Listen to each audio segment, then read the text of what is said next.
This week I learned I'm really not that good at making top 10 lists.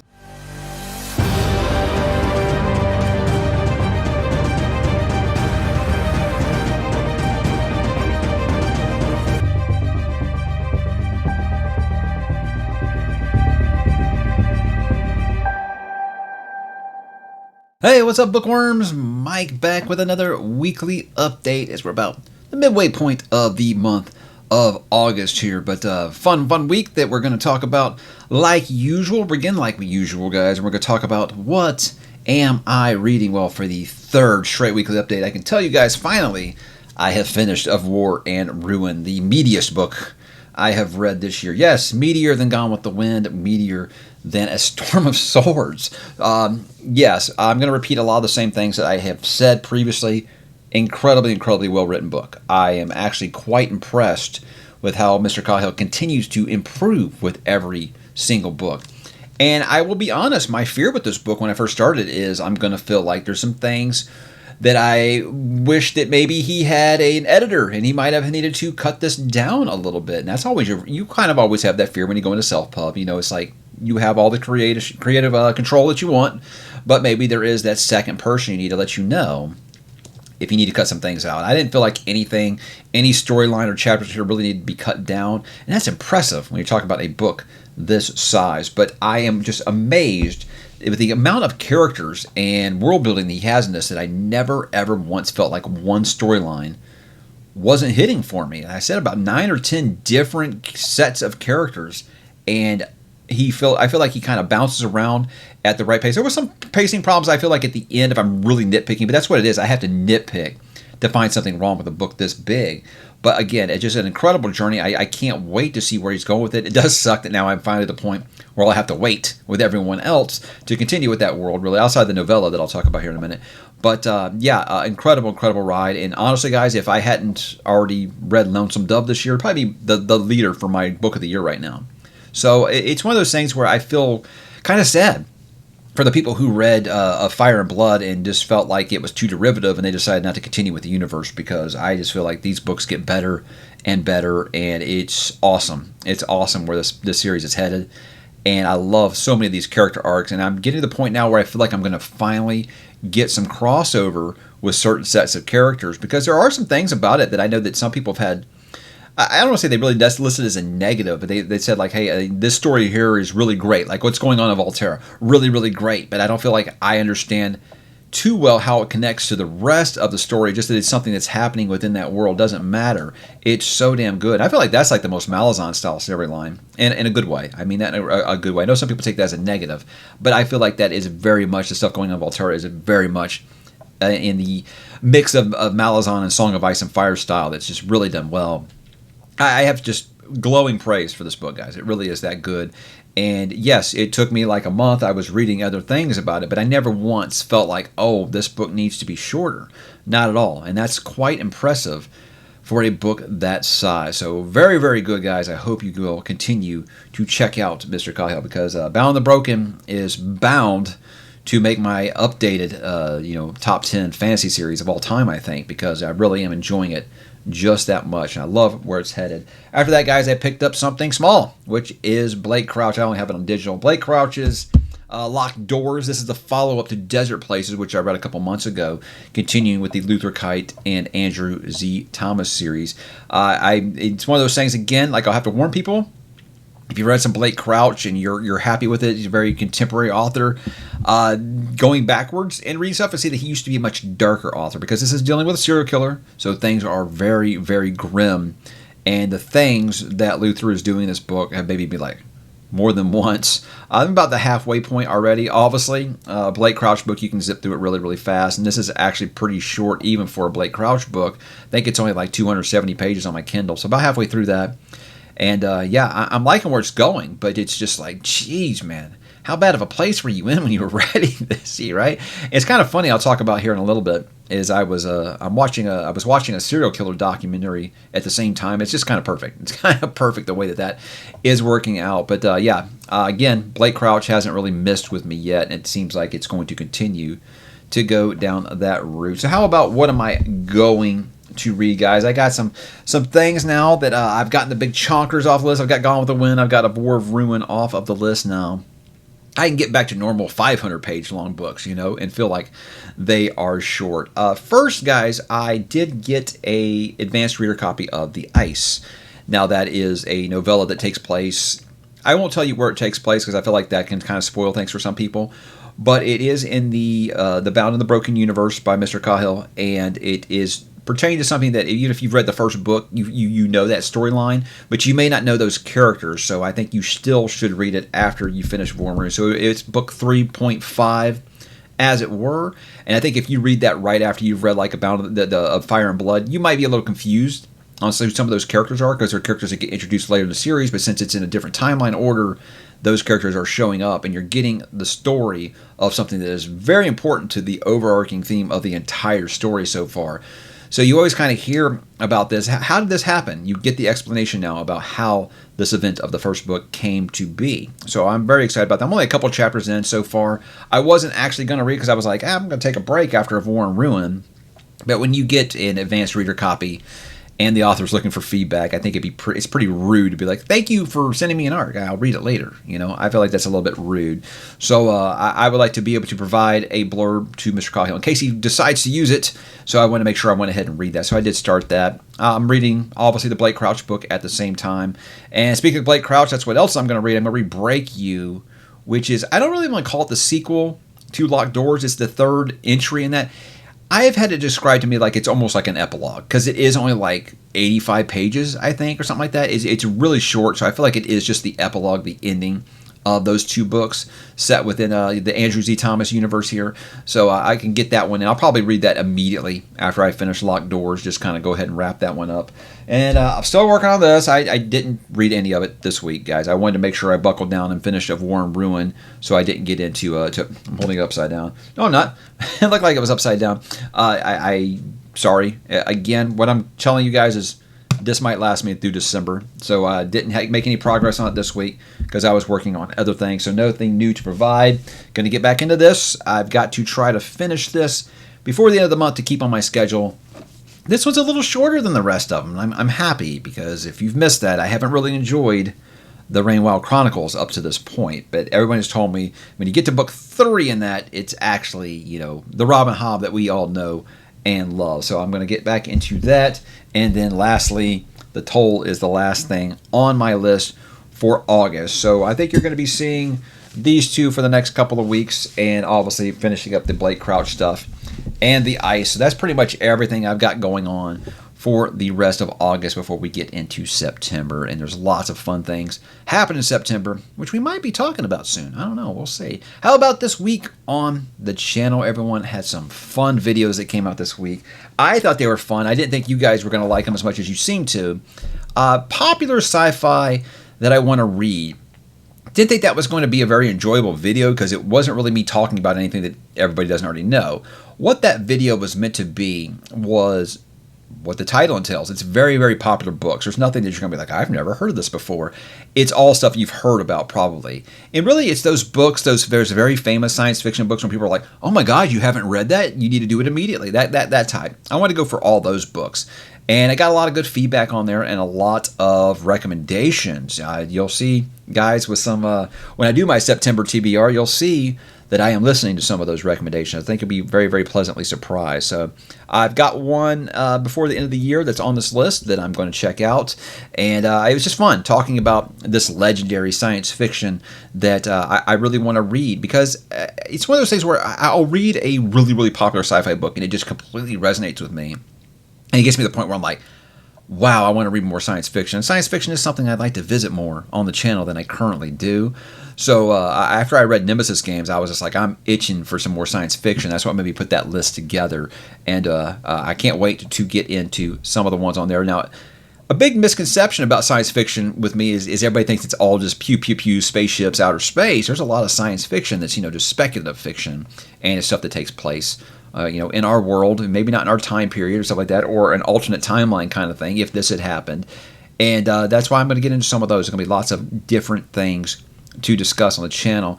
Then I did a top 10, which I try to stay away from for the most part, but every once in a while it does dictate. I've had a lot of these where I'll make these lists And people are like, why didn't you rank them, you coward? So I said, okay, I would say, but I will rank them because it is Stephen King related, and I feel like I can do that. I did my 10 favorite Stephen King adaptations. Now, first, I want to say the reason I did this, guys, is because I know that there is a glaring Stephen King presence that has not been, around on the channel for the past couple months, because I did say taking a break on some of the rereads. I found it where I was like, my schedule was just dominated by series and rereads, and I was like, I want to make room for other things. So I think stopping on some of the rereads is something I need to do for now. So I'm going to get back into the multiverse, no doubt. I just want to kind of finish some of these long series and feel like I've got that freedom to do it again. So if you're waiting for part 4 of ranking Stephen King, sorry, you're going to have to wait a little bit longer.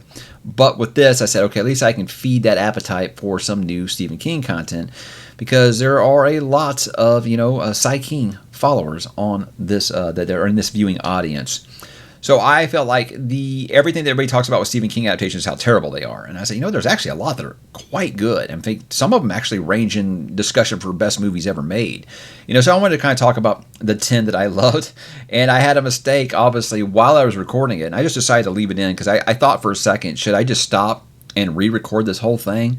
It's like, nah. With top 10 lists, I think the reason I struggle with them is I just kind of just get out a pen and paper and I just start writing down all my favorites, and then I'll realize that I left one off. And I did leave more than a couple. Some of the comments reminded me that I forgot about some. But yeah, again, I think the big mistake is that people assume because he's had some bad adaptations that they're all bad. It's not true. So I rank my 10, but I did realize I left Joel's Game off of there, and I think Joel's Game was a very, very good adaptation. Would definitely be one of my 10 favorite. But again, I was in the process of wrapping up that video. I wasn't about to start over. So the thing about top 10 lists, especially when it comes to Stephen King, my opinions can change on these things, and they probably would on that. I'm pretty sure I'd already changed some things. Top 5 would stay the same, but I already think I'd changed some things. But again, always fun to talk about the multiverse in any format, even if it is film adaptations. How about some Lightbringer spoiler talk? There's been a lot. Seriously, guys, Lightbringer came out on July 25th, and I had people dropping me emails and messages and asking me, hey, when's the spoiler talk? I was like, well, it's only been out a day, so let's give some people some time. We thought 3 weeks was enough time for some people to probably finish that book, even though a 700-page Red Rising book goes by a lot faster than a 700-page, epic adult fantasy book, I think. So I felt like a lot of people had already finished it, and it was a good time to talk about it. I was just excited to be able to let some of those demons out because, again, I know people will be like, poor you, but when you do get review copies and something really, really monumental happens, and then you're told you're not allowed to speak about it, it's actually kind of tough, and not even my wife is current on this series because I couldn't even talk to her about it.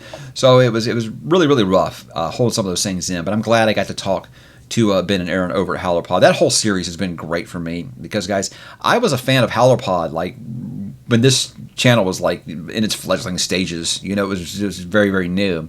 So as a podcaster, that's where my origin started, was in podcasting. I was very, very happy that they said yes when I asked them if they wanted to do this multi-part series. So the fact that they spent 6 hours with me talking about these Red Rising books. It's just been a ton of fun for me. And I'm actually kind of sad that it's done, at least until we know when Red God is coming out, and then we might talk some more. So I hope you guys will check out their podcast if you just can't get enough Red Rising content. They are the best out there, I think. I love their chemistry, and Ben is like a freaking encyclopedia when it comes to Red Rising, and Aaron comes up with all the best nicknames. I love it. And they're just really, really awesome people. So I'm very, very glad that they did join me, and I'm glad we got to talk about all of the Red Rising books. How about some next week plans, guys? I got a couple things that are kind of cooking right now. This first video might be something that's a little controversial because I feel like whenever you talk about these things, you got to talk about some opinions. You got to talk about some things that might not be popular with everyone. And all these things, guys, it's always just my opinion. It's nothing I want you to treat as fact. But I think it's no big secret that there's been lots of fantasy adaptations that have just been dumpster fires. And people ask me all the time, why do you think they keep getting this wrong? How does this keep failing? So I think I'm going to make a video about why can't they get fantasy adaptations right. What is the big overlying issue? I think there's several things, but there's a few that are just glaring issues. I feel like they're easily fixable.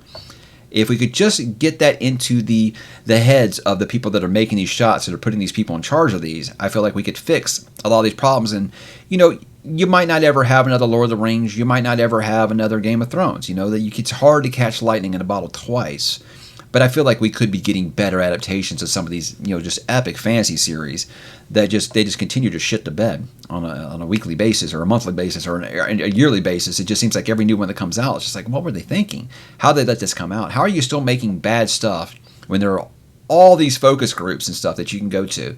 So I'm going to kind of break down that, everything from the marketing to the financials to just bad decision making.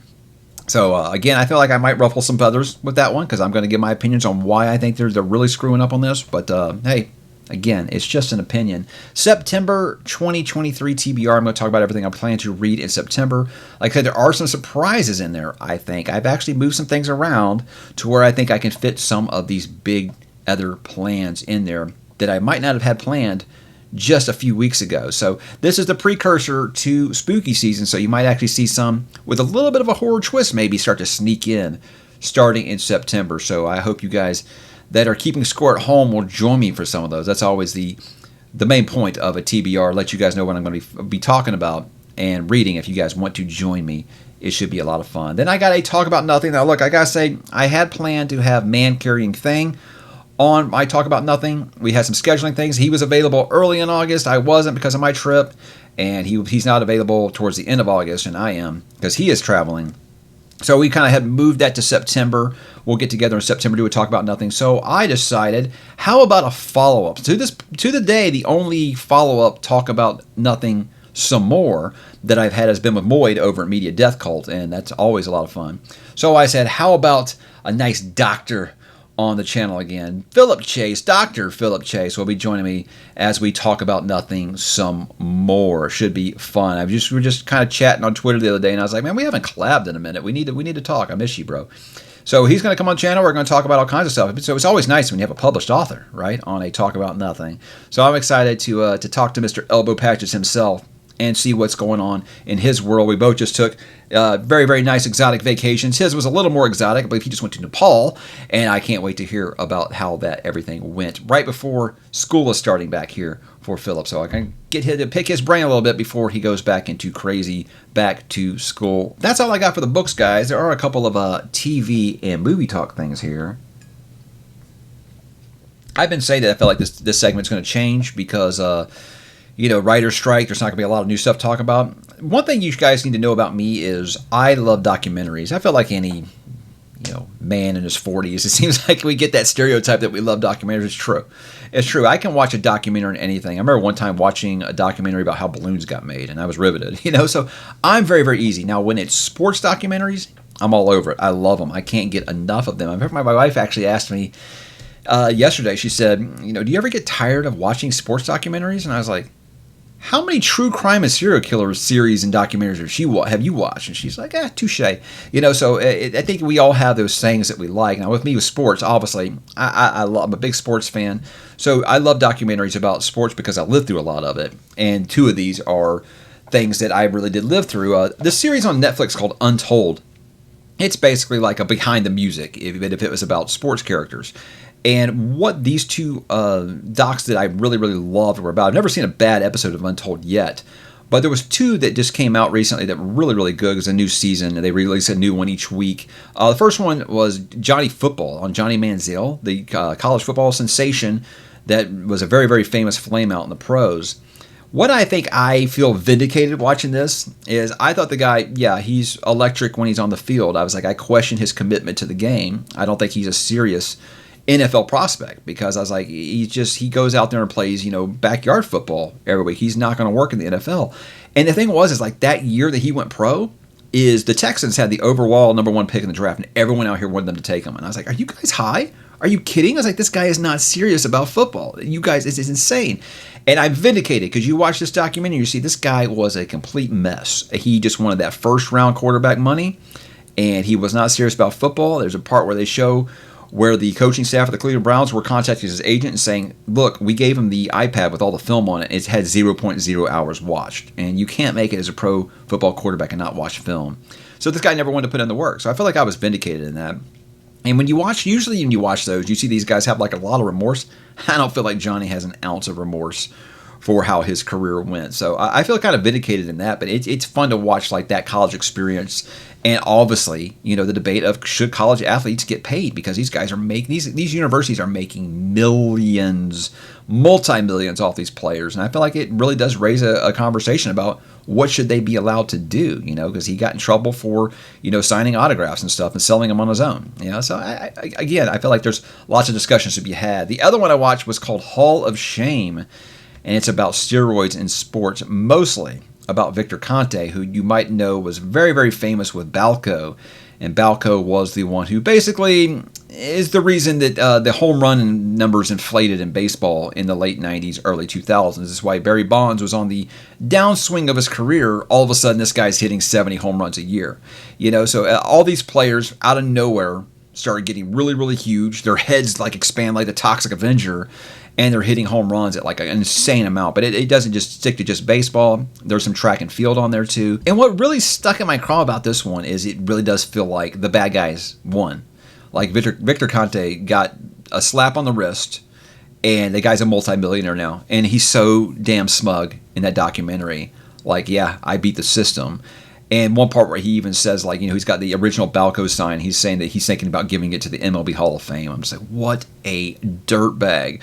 So it might raise your blood pressure a bit. But, if you're like me and you think there's no place for steroids and performance-enhancing drugs in our sports, it's probably going to make you a little angry. But I feel like a lot of documentaries should do that because they're real. And I respect Untold for doing that, for not giving us a fluff piece and getting down to the ugly. Other documentary I watched was because my wife does watch all of those true crime documentaries. Is she recommended I watch Night Stalker. It is a documentary about the hunt for the serial killer Richard Ramirez in the 1980s, and it was really good. It's 4 parts, probably a little too long, or some artistic choices that they make in it, where it just keeps lingering like a rat or something. I don't know what that was about, but the storyline about how they caught the Night Stalker is really good, and it just makes me laugh so much. If you know anything about history, about how that guy got caught, the day that he got caught, it's just hilarious.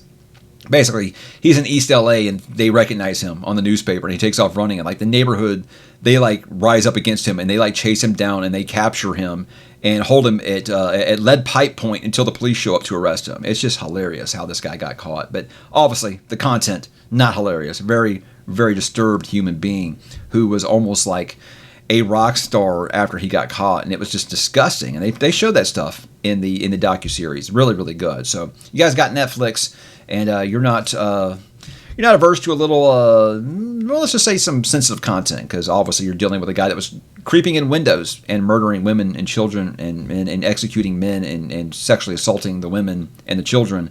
Obviously, it's going to be very, very disturbing content. But again, I feel like with documentaries, you need that. You need to know the truth. You need to not have stuff watered down and know why that these were just disgusting, sick individuals.